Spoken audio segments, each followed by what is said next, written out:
qu'il croit dans l'existence des races. Donc au sens premier, il est raciste. Moi, ce qui me frappe, c'est cet homme qui veut essayer de faire croire qu'il est victime d'un procès en hérésie, alors qu'en fait, pour être hérétique, il faut avoir une pensée. Il n'en a pas. Il faut avoir, comment dire, une représentation, une foi. Je ne crois pas qu'il en ait. Au fond, je crois que Zemmour n'a que des préjugés. Mais qu'est-ce que tu en sais qu'est-ce que tu sais des convictions des uns et des autres? C'est incroyable. Non mais quand même. Alors, je l'écoute depuis quelques années et sincèrement, il faut quand même tu vas pas me laisser avaler ça. Excuse-moi, mais je suis horrifiée par tout ce que tu as dit, mais je voudrais quand même juste... Je veux dire, qu'a dit Éric Zemmour? Il a parlé d'une réalité que tout le monde voit. Tu dis, il a une pensée des races. Pourquoi les gens qui nous disent qu'il y a des discriminations? Il l'a dit sur Arte, il a fait une sortie sur ce sujet. Tu ne vas pas défendre ça quand même. On débat ou on débat pas? Oui, je t'écoute. D'accord. Alors, les gens... Je peux être indigné. Tu peux être indigné. Non, mais juste un mot, parce qu'il y a quand même un mot. Quoi qu'il en soit, je veux dire que ces débats aient lieu au tribunal, qu'on envisage de condamner un journaliste tout simplement parce qu'il a dit, comme on dit à la télé très vite avec des gens qui vous disent dépêche-toi parce qu'il n'y a pas le temps, je veux dire, parce qu'il a dit, je veux dire, une chose que tout le monde voit, et tout le monde dit d'ailleurs aujourd'hui que c'est vrai mais qu'il fallait pas le dire. Mais non, pas tout le monde. Mais bien sûr que si. Bah non, la preuve. Je veux dire, allez, maintenant on va laisser parler Edgar. Voilà. Moi, je crois que, effectivement, si l'on veut faire des statistiques, c'est vrai qu'il y a beaucoup de Maghrébins ou de Noirs qui sont délinquants, qui sont en prison. De même au Canada. Il y a beaucoup d'Indiens, d'indigènes qui sont en prison. Et c'est très curieux que ce sont toutes les catégories défavorisées, malheureuses, et les Roms, etc., qui se trouvent souvent poussés, contraints dans des conditions historiques et sociologiques à la délinquance. Alors, c'est ça qui est terrible, c'est de s'arrêter à ce constat et sans aller au-delà. Parce que si on constate, on dit pourquoi? Mais ça nous ramène au problème des ghettos, ça nous ramène au problème des banlieues, ça nous ramène à des conditions, à la discrimination permanente. Et des types qui sont rejetés, vous voulez pas qu'ils rejettent les gens qui les rejettent? On les pousse à la délinquance. Alors c'est quand même, si on n'entre pas dans ces considérations, c'est incroyable. Il ne faut pas s'arrêter aux yeux. Donc maintenant, les délinquants, c'est des victimes. Non, mais je dis, il faut entrer dans le débat. Non, mais écoutez... C'est trop facile de dire, ouais, le contrôle... C'est ignoble, le contrôle au faciès. Alors dire, c'est normal parce qu'ils sont délinquants. Non, moi, je trouve ça pas beau du tout. Voilà. Ah non, mais par contre, ce que vous trouvez normal, c'est qu'ils soient délinquants parce que... Non, je ne trouve pas normal. C'est exactement ce que vous avez dit. On laisse parler Edgar. Je dis quand des populations qui sont méprisées, qui sont rejetées, qui vivent dans des conditions précaires, il y a une grande partie, ça favorise la délinquance. C'est pas de la normalité, c'est de l'anormalité, c'est le contraire.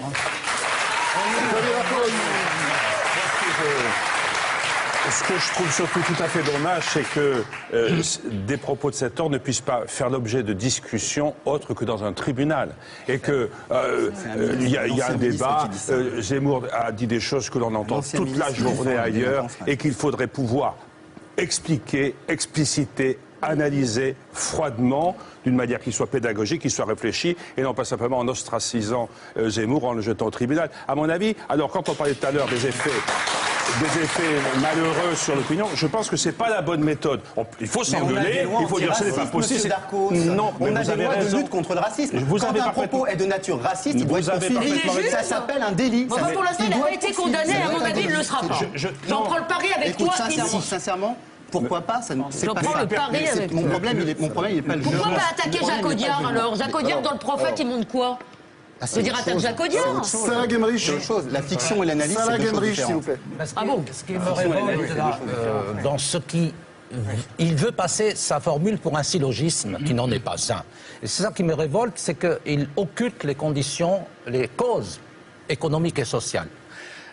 Cela dit, je vais vous étonner peut-être, je suis contre, j'ai toujours été contre la vindicte et le lynchage. Moi, Zemmour, ce qu'il dit, j'en ai besoin. Houellebecq, ce qu'il écrit, j'en ai besoin pour garder mon esprit critique en éveil. Voilà, c'est ça.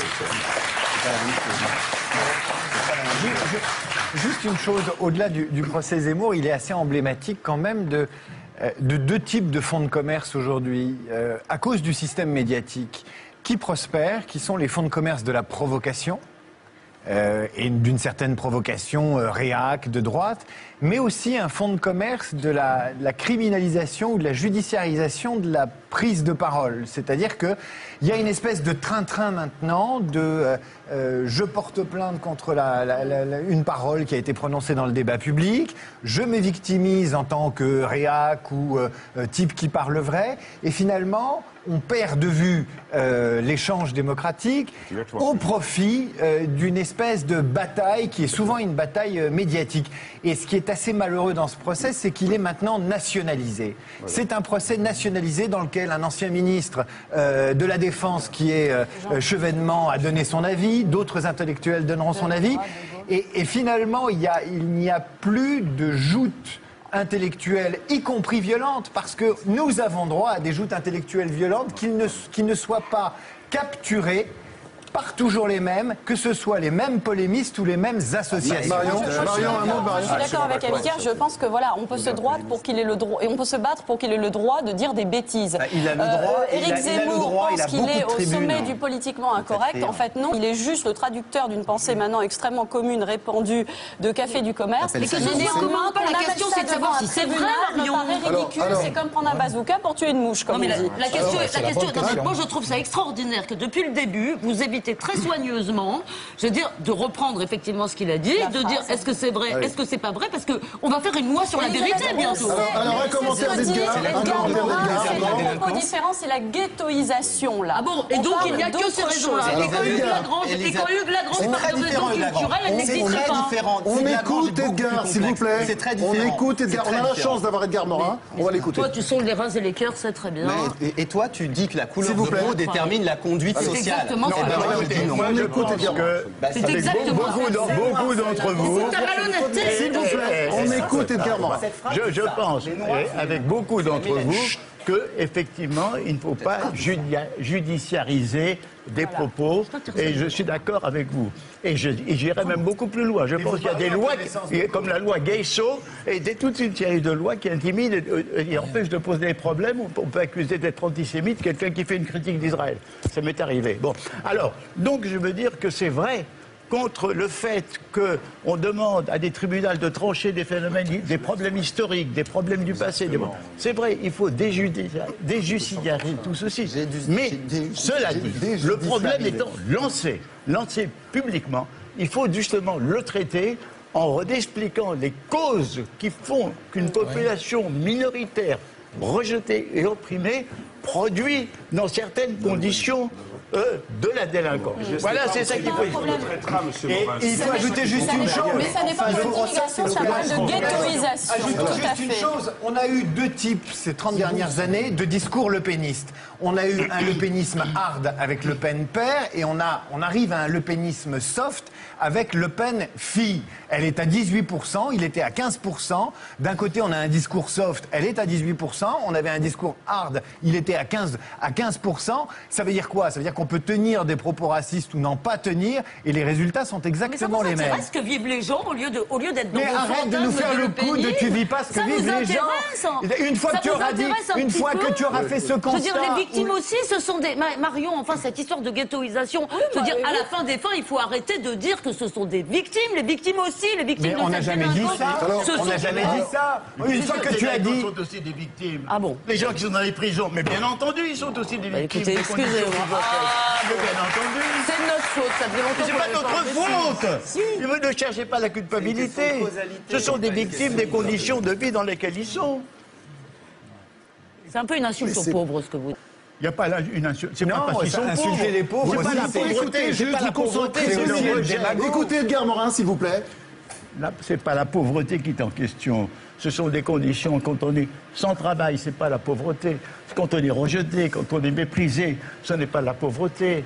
Bien entendu, on vit dans des conditions difficiles. Et bien entendu, il y a une économie du vol, et il y a une économie de la drogue, etc. Nous le savons. Mais moi, on l'a vu aussi. Mais écoutez, moi j'ai vu aussi ce problème au Brésil, avec des gamins, des ghettos, des bidonvilles, des favelas, etc. Ça existe partout. Et vous verrez toujours des statistiques qui vont montrer que c'est eux, qu'il y a des délinquants. Mais on ira jamais à la fond. C'est dans les périphéries, bien. Hein? C'est là où les économies parallèles se développent, dans les cités, les périphéries. Bien sûr, voilà. Il y a une économie du vol, il y a une économie de la drogue, bien entendu.